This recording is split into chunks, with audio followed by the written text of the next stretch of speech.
কাকা আসসালামু আলাইকুম। ওয়ালাইকুম আসসালাম। মা কিছু বলবা? আমার স্বামী আমাকে কয়দিন ধরে বেশ নির্যাতন করতেছে, মারধর করতেছে কাকা। সমস্যা যেহেতু আছে, সমস্যার সমাধানও আছে। আমার কাছে একটা বাবা আছে, ওই বাবার কাছে গেলে ওই বাবা তাবিজের সাথে ফানি ফড়া দিলে তোর স্বামী একবারে সোজা হয়ে যাবে। চলো যাই তাহলে বাবার কাছে। চলো। আল্লাহ বাবা। আল্লাহ ইল্লাহ হক মাওলা আল্লাহ আল্লাহ আল্লাহ। বাবা আসসালামু আলাইকুম।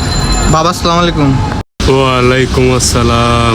বাবা সাধু বাবা নতুন একখান তাবিজ দেন, পুরান তাবিজ কাজ করে নাই, বউটা চলছে আর নেন।